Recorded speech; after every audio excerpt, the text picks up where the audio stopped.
నమస్కారం. Local news కి స్వాగతం. నెల్లూరు జిల్లా కోవూరు నియోజకవర్గం ఆరోగ్యశ్రీలో అతిపెద్ద మైలురాయి డాక్టర్ వైఎస్ఆర్ ఆరోగ్యశ్రీ 5 లక్షల నుంచి 25 లక్షల వరకు ఉచిత వైద్య సదుపాయం కల్పించిన మన రాష్ట్ర ముఖ్యమంత్రి వై జగన్మోహన్ రెడ్డి. వెడవలూరు మండలంలో దాదాపు 550 మంది లబ్ధిదారులకు నూతన ఆరోగ్యశ్రీ కార్డులు పంపిణీ. ఆరుదం ఆంధ్ర క్రీడలో పాల్గొనే మండలంలోని క్రీడాకారులకు జెర్సీలు పంపిణీ. వైఎస్ఆర్సీపీ రాజ్యసభ సభ్యులు బీద మస్తాన్రావు నిధులు మరియు మొత్తం 10 లక్షల రూపాయలతో పార్లపల్లి గ్రామ పంచాయతీ పరిధిలోని గమ్మలపాలెంలో నూతనంగా నిర్వహించిన సిమెంట్ రోడ్లు ప్రారంభోత్సవం. గడప గడపకు మా ప్రభుత్వ నిధులు 5 లక్షల రూపాయలతో పార్లపల్లి గ్రామ పంచాయతీ పరిధిలో SC colony, BC colony and Arundhatiya వాడానందు నూతనంగా నిర్మించిన సిమెంట్ రోడ్ల ప్రారంభోత్సవం చేసిన కోవూరు శాసనసభ్యులు నలపరెడ్డి ప్రసన్న కుమార్ రెడ్డి. ఈ కార్యక్రమంలో బేజవాడ గోవర్ధన్ రెడ్డి, పోండ్ల అచ్యుత్ రెడ్డి, కాటన్ రెడ్డి నవీన్ రెడ్డి, మండల వైసీపీ నాయకులు, కార్యకర్తలు పాల్గొన్నారు.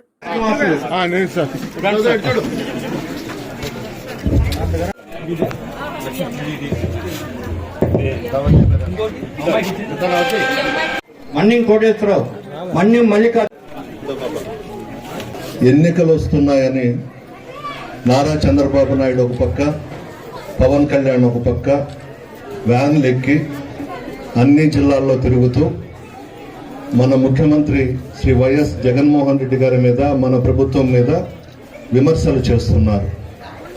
చంద్రబాబు నాయుడుకైతే పూర్తిగా తల మతి భ్రమించేసింది. చంద్రబాబు ఒక రాజకీయ వ్యభిచారి. ఎలక్షన్స్ వస్తున్నాయి అని అంటే ఎవరినైనా సరే డబ్బిచ్చి కొనుక్కొని పొత్తులు పెట్టుకొని ఎలక్షన్స్లోకి రావాలనే ప్రయత్నం అతను రాజకీయాల్లోకి వచ్చినప్పటి నుంచి చేస్తున్నాడు. అది అప్పుడు ఎన్టీ రామారావు గారి మీద వైస్రాయ్ హోటల్ దగ్గర చెప్పులేయించి ముఖ్యమంత్రి పదవి నుంచి దించివేసి ఆనాడు ఏ విధంగా ముఖ్యమంత్రి అయినాడో రాష్ట్ర ప్రజలందరికీ తెలుసు, ఉమ్మడి రాష్ట్ర ప్రజలందరికీ తెలుసు, భారతదేశం అంతా కూడా తెలుసు. ఆ ముఖ్యమంత్రి కుర్చీని లాక్కుని అప్పటి నుంచి కూడా ఏ రోజు కూడా ఒంటరిగా పోటీ చేయలేదు. ఎలక్షన్స్లో ఎవరో ఒకరితో పొత్తు పెట్టుకుని ఎలక్షన్స్లో వెళ్తుంటాడు. ఆయన నిన్న మన జగన్మోహన్ రెడ్డి గారి గురించి మాట్లాడతాడు. తాడేపల్లి పిల్లంట జగన్మోహన్ రెడ్డి గారు. వైఎస్ రాజశేఖర రెడ్డి గారు సింహం కడుపులో సింహమే పుడుతుంది తప్ప పిల్లి పుట్టదు కదా. నీకు మతి భ్రమించి మాట్లాడుతున్నావు, పొగరుతో మాట్లాడుతున్నావు. నేను కూడా మాట్లాడగలను. నువ్వు జూబ్లీ హిల్స్ నక్కవని, కుప్పం కుక్కవని, భారతదేశంలో మాఫియా గ్యాంగ్స్కి లీడరు అని, రాజకీయ వ్యభిచారివని, పరమ దరిద్రుడు అని ఇంకా కూడా తిట్టొచ్చు నేను కూడా. కానీ మా తల్లిదండ్రులు మాకు నేర్పిన సంస్కారం అట్టు. ముందు సంస్కారం నేర్చుకో, భాష మార్చుకో చంద్రబాబు అని చెప్పి సలహా ఇస్తా ఉన్నాను. ఇది కరెక్ట్ కాదు. నీకన్నా మాకు చాలా నోరుంది, మేము కూడా తిట్టగలం, ఇంకా చాలా చెడ్డ భాష కూడా వాడగలం. కానీ సభ్యత, సంస్కారం అనేవి అడ్డొస్తున్నాయి. జగన్మోహన్ రెడ్డి పిల్లిన మరి రాష్ట్రంలో 151 ఎమ్మెల్యేలను గెలిపించారు ప్రజలు, 22 పార్లమెంటు స్థానాలు గెలిపించారు ప్రజలు. జగన్మోహన్ రెడ్డి గారి మీద, రాజశేఖర రెడ్డి గారి మీద నమ్మకంతోనే కదా గెలిపించారు.